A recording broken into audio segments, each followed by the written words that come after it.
Estimados amigos, para mí es una alegría y un honor presentarles al doctor Ramón Cacabelos García.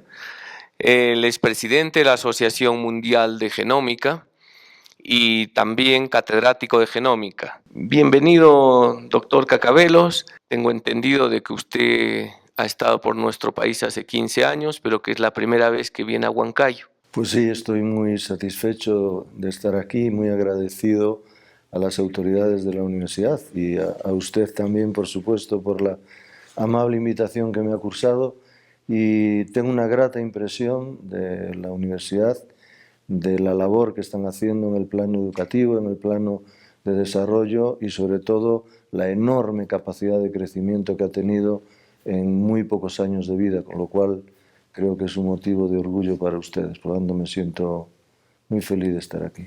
Muchas gracias, doctor. El orgullo es nuestro, el contar con su presencia aquí en nuestra tierra. Doctor, ¿qué es la medicina genómica y cuáles son las bondades de su aplicación? La medicina genómica es la medicina personalizada, que se fundamenta en el conocimiento del genoma humano. Por lo tanto, es una disciplina global, es una forma nueva de ver la medicina que persigue fundamentalmente tres cosas. Una, entender las causas de las enfermedades. Hasta ahora solamente se conoce un 10% de las patologías que causan enfermedad en la especie humana. La única forma de empezar a entender por qué enfermamos, por qué nuestra especie enferma, hay que buscarlo en nuestro genoma y en el diálogo de nuestro genoma con el entorno que nos rodea. Hasta ahora nunca habíamos tenido la posibilidad de tener identificada la estructura de nuestro genoma, dónde están esos 30.000 genes que conforman nuestro genoma, cómo se organizan, para qué sirven, cómo se dañan y cómo podemos repararlo. Esa es la primera parte, el primer objetivo que persigue la medicina genómica. El segundo es anticiparnos a la aparición de las enfermedades. La medicina convencional descubre o identifica una enfermedad cuando esa enfermedad da síntomas, pero podemos estar muriéndonos de un cáncer o podemos estar muriéndonos por culpa de cualquier otra enfermedad aparentemente asintomáticos. Lo que persigue la medicina genómica es la realización, la identificación de biomarcadores que nos permitan, muchos años antes de aparecer los síntomas de una enfermedad, poder predecir su riesgo e interceptarla profilácticamente, preventivamente, para que o no se manifieste o retrasarla lo más posible en el tiempo.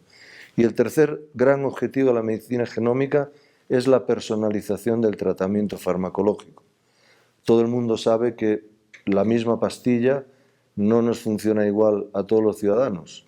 Una aspirina no hace el mismo efecto en todos nosotros. Por lo tanto, existen unas características constitucionales que definen que un medicamento funcione o un medicamento sea tóxico para determinadas personas. La medicina genómica, mediante el análisis de nuestro genoma, nos permite predecir qué tipo de medicación es buena para un paciente determinado con una patología concreta y qué tipo de medicación debe evitar para no causarle daño, puesto que, siendo ambos medicamentos probablemente buenos en potencia para tratar la enfermedad, uno va a ser beneficioso y el otro va a ser tóxico. Por lo tanto, sintetizando, identificación de las causas de las enfermedades. Segundo, diagnóstico precoz y diagnóstico predictivo. Tercero, tratamiento personalizado. Y esto nos llevaría, por ejemplo, en la práctica a una optimización de recursos, por ejemplo, en el sector de la medicina. Desde un punto de vista preventivo, por ejemplo, no tiene color si comparamos lo que supone tratar una enfermedad de lo que supone el evitarla. Hay una experiencia en el mundo real de lo importante que es la predicción. Por ejemplo, la industria automovilística. Antiguamente la industria automovilística internacional tenía talleres de mecánica de automóviles en todos los rincones de cualquier país. Por ejemplo, en Europa había talleres de mecánica de automóviles en todas partes. En los últimos 15 años, la industria automovilística identificó, se dio cuenta de que era muchísimo más barato para ellos y para quien compra un automóvil predecir posibles alteraciones en el funcionamiento. Crearon las computadoras de a bordo, crearon el diagnóstico digital de cualquier problema en la mecánica, en la carrocería o en la parte del motor, y han desaparecido los talleres mecánicos. Yo no digo que en medicina vayan a desaparecer los hospitales y los centros ambulatorios, pero el símil es muy parecido. Si somos capaces de organizar en la salud de un país, en la salud global de la población a nivel mundial, estrategias para identificar el riesgo de las enfermedades que hoy matan a la especie humana y podemos interceptar esas enfermedades para que no aparezcan, de entrada estaremos reduciendo enormes costes en instituciones mecánicas de arreglo del automóvil biológico de nuestra especie. Si valoramos, por ejemplo, que en el coste del manejo de una enfermedad el 20% es gasto farmacéutico y somos capaces de retrasar el curso de una enfermedad, de forma neta estaríamos generando un beneficio económico para la sociedad superior al 40% con las estrategias preventivas. Por lo tanto, el beneficio de esta nueva praxis médica basada en el conocimiento de la genómica viene en tres direcciones. Uno, en el bienestar de los propios ciudadanos, que pueden retrasar la aparición de enfermedades o lograr que muchas de ellas no se manifiesten. Por lo tanto, es un beneficio personal, intrínseco a la salud individual de cada persona. En segundo lugar, un beneficio económico para la sociedad en general, puesto que la estructura sanitaria de cualquier país, quien la paga es el ciudadano con sus impuestos. Y en tercer lugar, si somos capaces de disminuir la incidencia y la prevalencia de las enfermedades que hoy destruyen a las sociedades modernas, como son los problemas del corazón, el cáncer y la cabeza, estaremos optimizando el rendimiento laboral, estaremos reduciendo las horas de trabajo perdidas, estaremos reduciendo la discapacidad, que es el principal problema de nuestra sociedad en estos momentos, tanto por el envejecimiento de la población como la discapacidad que genera un cáncer, un infarto de miocardio o un ictus cerebral. Por lo tanto, yo creo que son ejemplos suficientemente ilustrativos del enorme impacto que va a tener en el bienestar de la población la implantación práctica de la medicina genómica en la clínica diaria, en la asistencia cotidiana a los pacientes de cualquier país. Doctor, ¿qué diferencia podríamos definir entre la medicina genómica y la medicina genética?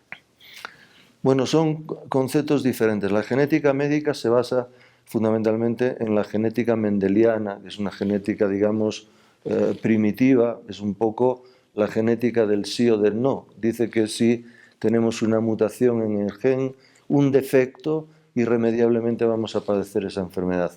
Afortunadamente, en la especie humana, en la medicina de los seres humanos, eso ocurre en menos de un 5% de los casos.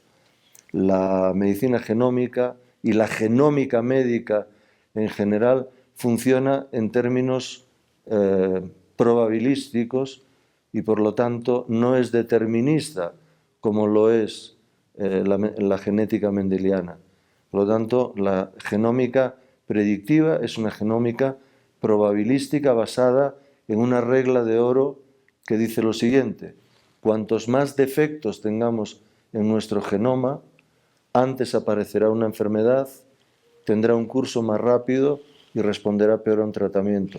Y cuantos menos defectos tenemos en nuestro genoma, la enfermedad aparece más tardíamente, tiene un curso más lento y responde mejor al tratamiento. Por lo tanto, no tiene nada que ver con el determinismo, porque además nos facilita la posibilidad de intervenir sobre ese riesgo predictivo y eliminarlo. Doctor, en cuanto a las enfermedades neurodegenerativas, ¿qué nos podría comentar sobre, digamos, ya no solamente su definición, sino el grado de incidencia a nivel mundial?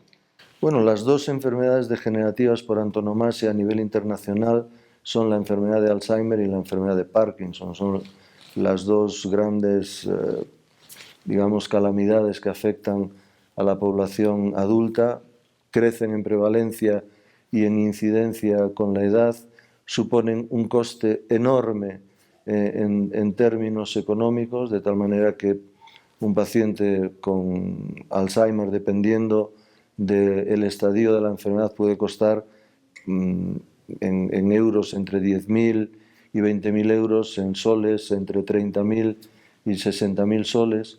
Es una enfermedad que compromete a toda la familia y es una enfermedad sobre la cual muchos de los mensajes que llegan a la población hoy por hoy son erróneos. Es decir, hay una falsa creencia de que si todos viviéramos lo suficiente, irremediablemente acabaríamos desarrollando una demencia. Y no es así. Para desarrollar una enfermedad de Alzheimer hace falta tener una predisposición genómica para que nuestro cerebro degenere. En cambio, en la enfermedad de Parkinson hay una clara, en las dos, tanto en el Alzheimer como en el Parkinson, hay una clara interacción entre defectos genómicos y factores medioambientales negativos que contribuyen a la neurodegeneración. En el Parkinson es mucho más claro, donde el componente genómico, aunque existe, es de menos impacto neurobiológico y sin embargo hay multitud de fenómenos externos como son pesticidas, herbicidas, cuya toxicidad va a dañar las neuronas dopaminérgicas que provocan los tres síntomas cardinales del Parkinson, como son la bradicinesia, la rigidez y el temblor. Los microinfartos en los ganglios de la base pueden inducir un parkinsonismo vascular. Los microtraumatismos pues, pueden abocar a un Parkinson y posteriormente a una demencia pugilística. Y en definitiva, en casi todas las enfermedades, pero especialmente en las degenerativas, hay una clara asociación entre un componente genético o genómico, porque afecta a muchos genes a lo largo del genoma humano, y un componente medioambiental que genera toxicidad para nuestras neuronas, provocándonos una pérdida de memoria, que sería el caso de la enfermedad de Alzheimer, y una desconexión de la realidad, o un trastorno psicomotriz, como es el caso, un trastorno del movimiento, como es el caso de la enfermedad de Parkinson, que evolucionando en el tiempo también acabará afectando a otros sistemas neuronales y en 20-30% de los casos también puede abocar a un complejo demencia Parkinson. Por lo tanto, es muy importante conocer las bondades y los defectos de nuestro genoma para poder intervenir sobre él preventivamente, profilácticamente, y ello nos permitirá sin duda vivir mejor, probablemente vivir más, pero lo más importante es vivir con calidad. Claro, vemos que, por ejemplo, la medicina genómica se utiliza también a nivel predictivo, sobre todo, ¿no? Esa es Claro, digamos, lo importante de es la el medicina segundo genómica, objetivo de la medicina genómica. ¿no? Porque lo que se requiere es llegar de alguna forma, lo que decía usted, a vivir con un poco más de calidad de vida, y solamente lo podremos conseguir posiblemente utilizando esta medicina Bueno, como identificando predictiva, ¿no? cuáles son nuestras vulnerabilidades, cuáles son nuestros riesgos y protegiéndonos frente a ese componente vulnerable y eliminando los riesgos que cuando se juntan ambas cosas nos provocan una enfermedad. Por lo tanto, el camino sin duda para una vida óptima es la profilaxis y es la prevención, no el tratamiento después de que la enfermedad ha aparecido. Una medicina que trata enfermedades, en principio ya es un fracaso. El gran éxito de la medicina lo tendremos cuando sea capaz de evitar que las enfermedades se manifiesten o que la manifestación de las enfermedades sea lo mínimo discapacitante posible. Agradecemos al doctor Cacabelos. Mil gracias por su presencia. Ya sabe que aquí tiene su casa para cuando guste. Muchas gracias. Muchas gracias.